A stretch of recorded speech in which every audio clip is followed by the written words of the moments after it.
వర్షపాతం 42.9 మిల్లీమీటర్లుగా ఉంది అధ్యక్ష. సుమారుగా సగటున కూడా 26.7 మిల్లీమీటర్లుగా నమోదైంది అధ్యక్ష. అంటే యాక్చువల్గా మన ఏలూరులోనే అత్యధికంగా 98.5 మిల్లీమీటర్ల వర్షపాతం 19వ తారీఖున నమోదైంది అధ్యక్ష.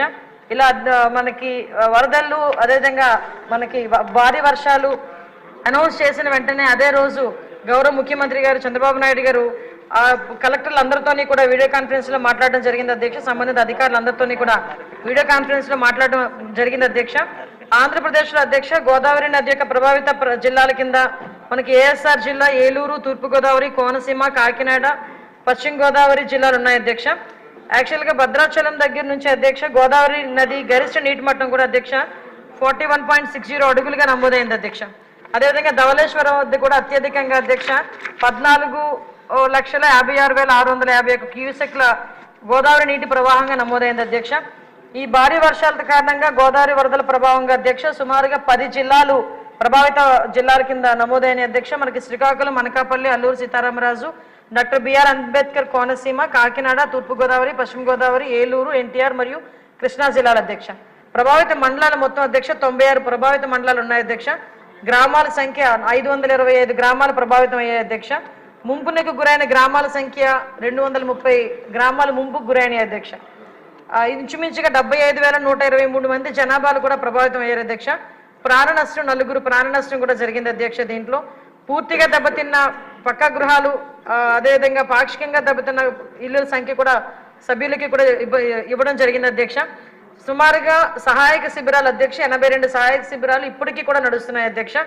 సహాయక శిబిరాల్లో ఉన్న వారి సంఖ్య దగ్గర 13,277 సహాయక శిబిరాల్లో ఉన్న వారి సంఖ్య కూడా ఉంది అధ్యక్ష.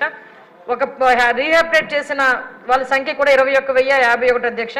ఇప్పటికీ కూడా అక్కడ మెడికల్ డిపార్ట్మెంట్ వాళ్ళందరూ కూడా ఆరోగ్య శిబిరాలు ఏర్పాటు చేస్తే సుమారుగా 271 ఆరోగ్య శిబిరాలు కూడా ఏర్పాటు చేయడం జరిగింది అధ్యక్ష. ఇమీడియట్ గా వాళ్ళకి ఫ్లడ్ రిలీఫ్ కింద వాళ్ళకి ఆ రెస్క్యూ ఆపరేషన్స్ కి అదేవిధంగా ఇమీడియట్ గా దానికి తీసుకోవడానికి 26.50 కోట్ల మొత్తాన్ని విడుదల చేయడం కూడా అయింది అధ్యక్ష. వ్యవసాయ అధ్యక్ష ఇప్పటి వరకు మన సభ్యులందరూ చెప్పారు అధ్యక్ష. Maximum east Godavari, west Godavari ఈ ముంపు ప్రాంతాలన్నీ కూడా మాక్సిమం అధ్యక్ష పంట ఆధారిత ప్రాంతాలు, పంటలు ఎక్కువగా పండే ప్రాంతాలు అధ్యక్ష. ఇరిగేషన్ ఎక్కువగా ఉండే పరిస్థితి. మాక్సిమం అందరూ కూడా ఇరిగేషన్కి సంబంధించిన సమస్యలు కూడా చెప్పున్నారు.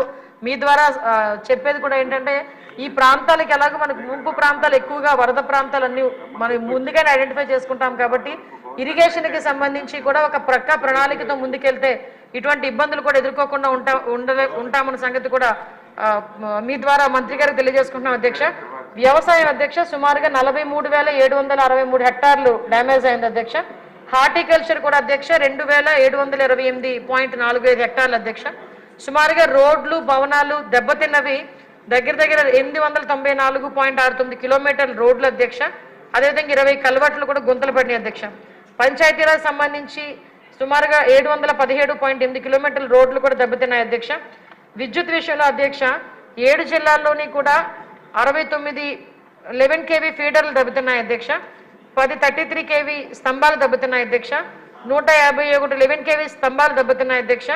152 లో టెన్షన్ స్తంభాలు దెబ్బతిన్నాయి అధ్యక్ష. అధ్యక్ష ఇప్పుడు ఎప్పుడైతే ఈ వర్షాలు భారీ వర్షాలు అని చెప్పిన వెంటనే గౌరవ చంద్రబాబు నాయుడు గారు ప్రత్యేకంగా వీడియో కాన్ఫరెన్స్ లో మాట్లాడి ప్రతి మండలానికి ఒక ఐఏఎస్ స్థాయి వ్యక్తిని ఒక నాడల్ ఆఫీసర్ గా ఏర్పాటు చేయడమే కాకుండా గ్రామ స్థాయి నుంచి కూడా ఒక వరద కమిటీలు కూడా ఏర్పాటు చేయడం జరిగింది అధ్యక్ష. ప్రతి మండలంలోని కూడా ఎక్కడ ఇబ్బంది పడకుండా దగ్గర 2,000 లీటర్ల డీజిల్ ఆయిల్ కూడా నిల్వ చేయడం జరిగింది అధ్యక్ష. ప్రభావిత ప్రాంతాలు ప్రతి ఒక్క దగ్గర కూడా ఇందాక చెప్పినట్టు ఒక నోడల్ అధికారి అదేవిధంగా వీళ్ళందరితోనే పాటు రిపీటెడ్ గా మనకి ఒక ఆరోగ్య శాఖకు సంబంధించిన డాక్టర్స్ ని అదేవిధంగా అక్కడ పవర్ మనకి ఎలక్ట్రిసిటీకి సంబంధించిన విద్యుత్ శాఖ సిబ్బందిని, రెవెన్యూ సిబ్బందిని ఆ గ్రామాల్లోనే ఉంచి అక్కడెక్కడ కూడా ఎవరికి ఇబ్బంది రాకుండా చూసే పరిస్థితులు కూడా చేయడం జరిగింది అధ్యక్ష. ప్రతి మండలానికి కూడా ఒక కమాండ్ కంట్రోల్ నిర్వహణ కూడా చేయడం జరిగింది అధ్యక్ష. అధ్యక్ష మనందరం కూడా ఈ దీంట్లోని కూడా అధ్యక్ష కొన్ని జిల్లాల వరకు కూడా మనకి వరద బాధిత కుటుంబాలకు అధ్యక్ష 25 కిలోల బియ్యము అదేవిధంగా పప్పు, పామాయిలు, కిలో ఉల్లిపాయలు, బంగాళదుంపలే కాకుండా కూరగాయలని కూడా నిత్యావసర వస్తువులను కూడా అన్నింటినీ కూడా పంపిణీ చేసేందుకు జిల్లా కలెక్టర్లకు అనుమతిస్తూ RT నెంబర్ 39 జీవోను కూడా జారీ చేయడం అయింది అధ్యక్ష. చాలా చోట్ల కూడా ఆల్రెడీ ఇవి కూడా పంపిణీ చేయడం జరిగింది అధ్యక్ష. అధ్యక్ష, ఇక్కడ ఇవే కాకుండా అధ్యక్ష, ఇప్పుడు ఎన్డీఆర్ఎఫ్ ఎస్డీఆర్ఎఫ్ బృందాలని కూడా అధ్యక్ష ఎక్కడ కూడా ఇబ్బంది లేకుండా సుమారుగా 11 బృందాలను ఎక్కడెక్కడైతే ముంపుకి గురైన ప్రాంతాలు ఉన్నాయో ఆ ప్రాంతాల దగ్గరికి ఎన్డీఆర్ఎఫ్ బృందాలను ఎస్డీఆర్ఎఫ్ బృందాలు రెండింటినీ కలిపి